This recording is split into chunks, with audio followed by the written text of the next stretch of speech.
और ये बजट देश को आगे बढ़ाने वाला बजट साबित होगा। ये बजट नेशन फर्स्ट की भावनाओं से ओतप्रोत बजट है। इसलिए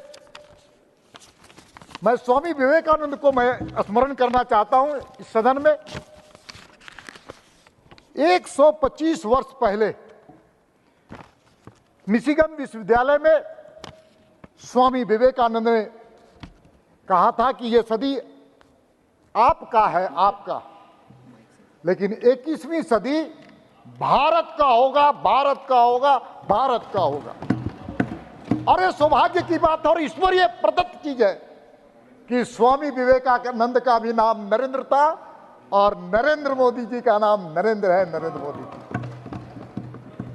इसलिए स्वामी विवेकानंद ने संकल्प लिया था भारत के बारे में और उस संकल्प को नरेंद्र मोदी जी ने सिद्धि तक पहुंचाने का काम किया है। इसलिए नरेंद्र मोदी जी को मैं दिल की गहराई से अभिनंदन करना चाहता हूं।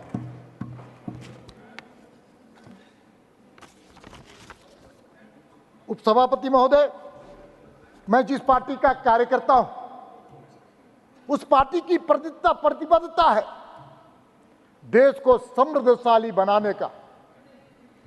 और यह संकल्प कोई भारतीय जनता पार्टी के कालखंड में नहीं लिया गया। जनसंघ के 1954 के अधिवेशन में प्रस्ताव पारित होता है भारत को समृद्धशाली बनाने का। 1969 में जनसंघ का जब अधिवेशन होता है तो भारत को आर्थिक और सामाजिक दृष्टिकोण से मजबूत बनाने का संकल्प उस अधिवेशन में लिया जाता है।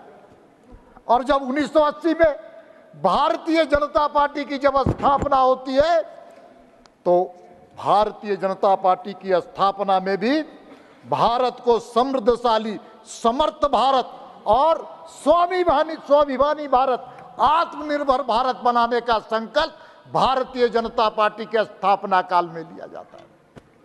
इसलिए जब भारतीय जनता पार्टी के नेतृत्व में जब जब सरकारें रहती है तो भारत का मान सम्मान और स्वाभिमान बढ़ाने का काम हमारी सरकार करती है। इसलिए आज दुनिया की अर्थव्यवस्था वास्तव में बद से बदतर है कोरोना कालखंड के बाद से। और ऐसे विपरीत परिस्थिति में न केवल हमारे भारत ने स्थिति को संयम से संभाला बल्कि आर्थिक गति को दशा और दिशा देते हुए देश की उन्नति का मार्ग प्रशस्त करने का कार्य सफलतापूर्वक किया। और उसके इस काम को करने वाला दुनिया के सर्वाधिक लोकप्रिय नेता का नाम नरेंद्र मोदी जी है, नरेंद्र मोदी। इसलिए आज देश के 144 करोड़ जनता का मान सम्मान और स्वाभिमान केवल भारत में ही नहीं बढ़ा है महोदय, बल्कि दुनिया आज हर भारतीय को अच्छी नजर से देखने का काम करता है। यह है भारत का सामर्थ्य। और इस सामर्थ्य को अगर किसी ने पहचाना तो देश के यशस्वी प्रधानमंत्री नरेंद्र मोदी जी ने पहचाना, नरेंद्र मोदी जी ने पहचाना।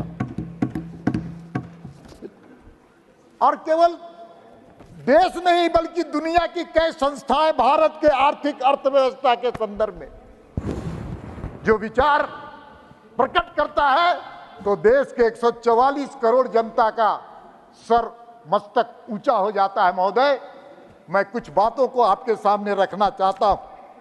भारत में विश्व बैंक के केंद्रीय जो डायरेक्टर हैं अगस्तु तानुक्वामु, उन्होंने कहा कि भारतीय अर्थव्यवस्था बाहरी दबावों के बावजूद भारत के सेवा निर्यात में वृद्धि जारी है और चालू खाते का घाटा कम हो रहा है। और तो और वर्ल्ड बैंक ने अपनी एक रिपोर्ट में कहा है कि दक्षिण एशिया की कुल अर्थव्यवस्था में भारत की अर्थव्यवस्था सबसे बड़ी है। भारत की विकास दर में सबसे अहम सेवा क्षेत्र और औद्योगिक विकास होगा। सभापति महोदय, उपसभापति महोदय, आईएमएफ ने क्या कहा, इंटरनेशनल मॉनेटरी फंड ने क्या कहा, राजकोषीय अनुसार आईएमएफ ने कहा कि राजकोषीय अनुशासन बनाए रखने के लिए भारतीय अर्थव्यवस्था की सराहना की जानी चाहिए, सराहना की जाएगी। और क्या कहा, भारत वैश्विक वृद्धि में 17% का योगदान करेगा, 17% का योगदान करेगा। भारत की लगातार महंगाई कम हो रही है, भले उनको जानकारी नहीं हो, लेकिन दुनिया को मालूम है कि कांग्रेस को छोड़ करके, विपक्षियों को छोड़ करके दुनिया मानती है कि दुनिया में महंगाई बढ़ रही है, भारत में महंगाई दर कम हो रहा है, कम हो रहा है। और आईएमएफ ने और क्या कहा कि दुनिया में भारत की अर्थव्यवस्था को स्टार परफॉर्मर की संज्ञा दी, स्टार परफॉर्मर की संज्ञा दी। और डिजिटलीकरण और बुनियादी ढांचे जैसे प्रमुख क्षेत्रों में आर्थिक सुधारों के कारण भारत का विकास दर मजबूती से बना हुआ है, मजबूती से बना हुआ है।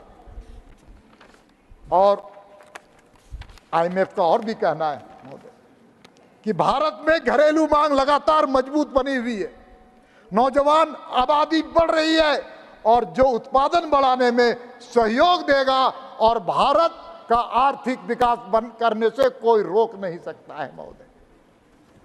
तो भाइयों,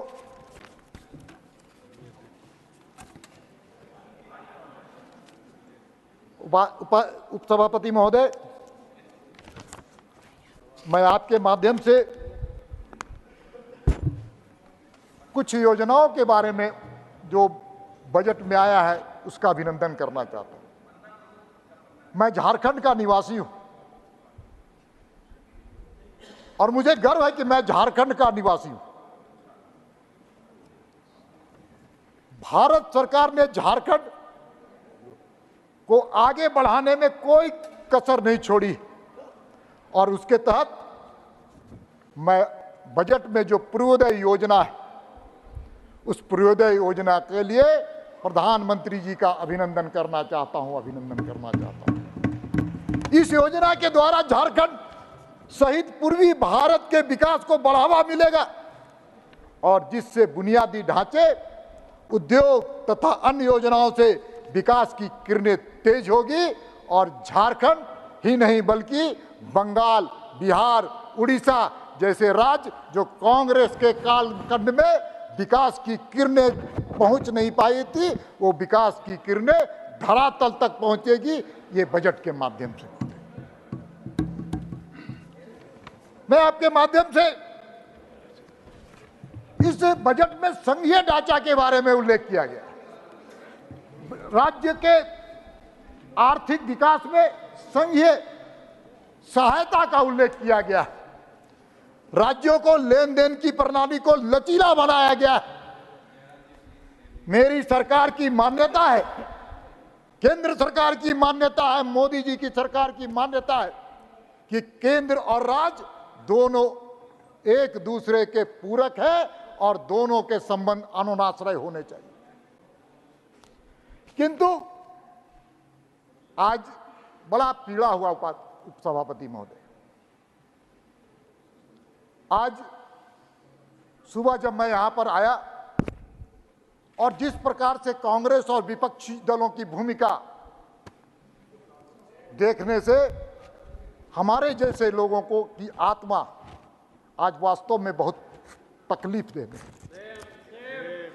मैं इस बात का उल्लेख करना चाहता हूं कि इस बजट में देश के सभी राज्यों को आर्थिक सहायता देने का उसमें उल्लेख किया गया है।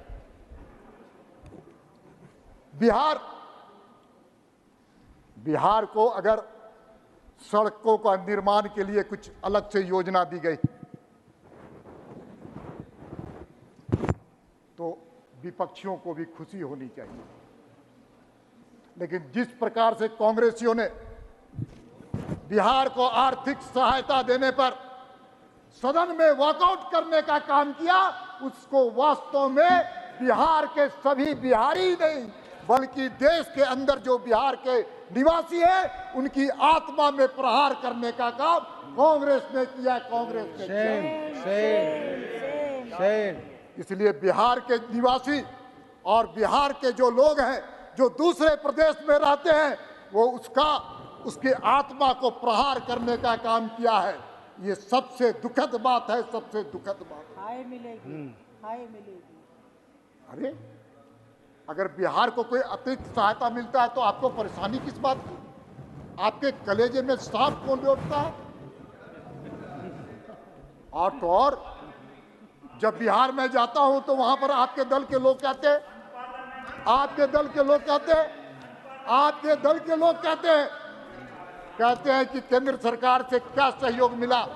जब केंद्र की सरकार सहयोग करती है तो आपके पसीनों क्यों छूटते हैं? पसीना क्यों छूटता है? पसीना सब तो कोई अनपार्लियामेंट्री नहीं है, सांप भी नहीं है, मुहावरा है, ये मुहावरा है। इसलिए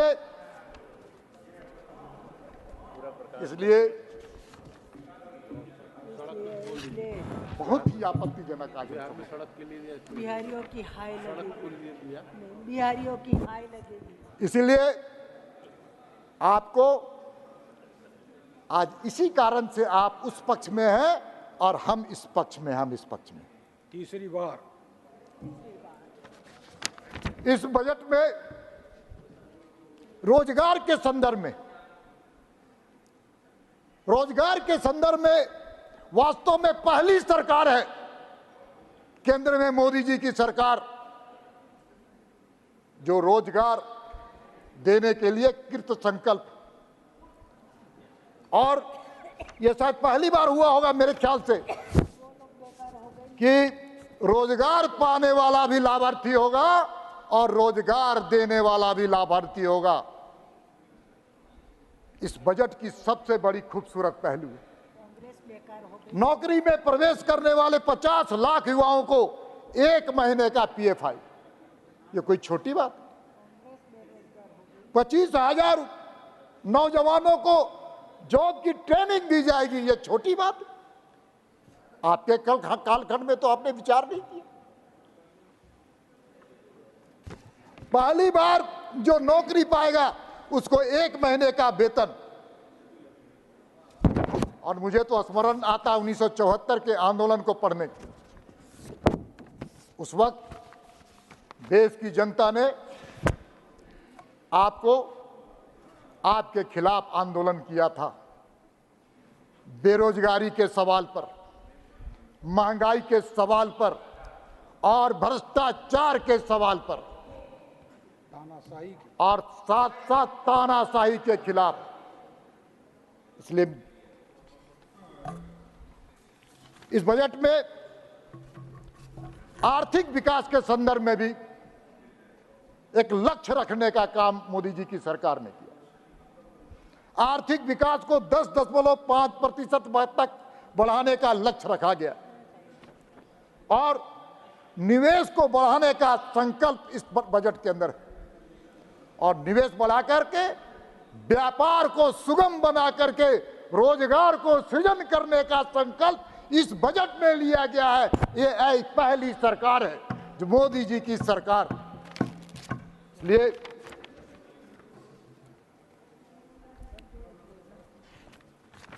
इसलिए मैं आपके निवेदन करना चाहता हूं, कुछ तुलनात्मक विवरण भी मैं रखना चाहता हूं। आपके कालखंड में GDP का जो रेट था विकास का वो 6.7%, और आज एनडीए की सरकार है 7.3% है, 7.3%। इन्फ्लेशन के बारे में खूब आपके पूर्व वित्त मंत्री ने भाषण देने का काम, झूठे आंकड़े खड़ा करने का काम, गलत आंकड़े खड़े, असत्य, झूठे शब्द को मैं वापस लेते हुए असत्य। अब मुद्रास्फीति के बारे में आपको उल्लेख करना चाहता हूं।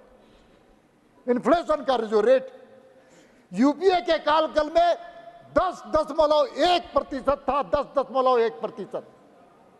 आज एनडीए गठबंधन की सरकार, मोदी जी की सरकार के नेतृत्व में इन्फ्लेशन का रेट 4.6% है, 4.6%। ये आंकड़े हमारे नहीं, ये आंकड़े आपके भी नहीं, ये स्टैटिकल आंकड़े, और आंकड़े सच बोलते हैं और आंकड़ों से आपको सामना करना पड़ेगा। आपके समय में इंफ्रास्ट्रक्चर की बात की जाए तो सड़कों के निर्माण में आपका प्रत्येक दिन 12 किलोमीटर आप बनाने का काम करता था, ये आपने किया था। और एनडीए के सरकार में आज वर्तमान में 28 किलोमीटर प्रत्येक दिन सड़क बनती है, प्रत्येक दिन सड़क बनती है। एलपीजी यूपीए के कालखंड में 1 करोड़ का वितरण आपने किया था, 1 करोड़ वितरण। और एनडीए की सरकार है, मोदी जी की सरकार में 13 करोड़ एलपीजी कनेक्शन हमारी माता और बहनों के घरों तक पहुंचाने का सुनिश्चित। उनके घरों में भी किया। आपके, हाँ आप ठीक कर रहे हैं, उनके घर में। आपके समय में आपको तो एक अच्छी विरासत मिली थी, अटल जी के शासन के बाद आप शासन में सत्ता में आए थे, आपको एक अच्छी अर्थव्यवस्था मिली। लेकिन आपने 2014 तक एक ऐसी अर्थव्यवस्था मोदी जी के विरासत में देने का काम किया, उसको बोलने में भी हर भारत के लोग शर्मसार होते हैं। आपने पूरी तरह से भारत को घोटालों का देश बनाने का काम किया। जंगल, आकाश से लेकर के जमीन से लेकर के पाताल तक आपने घोटालों का रिकॉर्ड खड़ा करने का काम किया। आपको पूरी तरह से फाइनेंशियल एनार्किज्म आपके शासनकाल में था।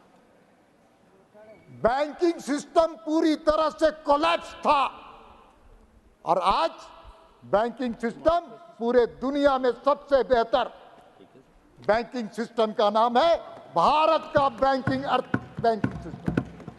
आपने किस हाल में छोड़ दिया? आपके मंत्री, आपके यहां से लोग चुटके देते थे पूंजीपतियों को, और चुटकों के सहारे पर आप लोगों ने बैंक को खाली करने का काम किया, खाली करने का काम। इसलिए आज आप पर लोगों का विश्वास उठ चुका है। माधव, ये बजट ज्ञान पर आधारित है।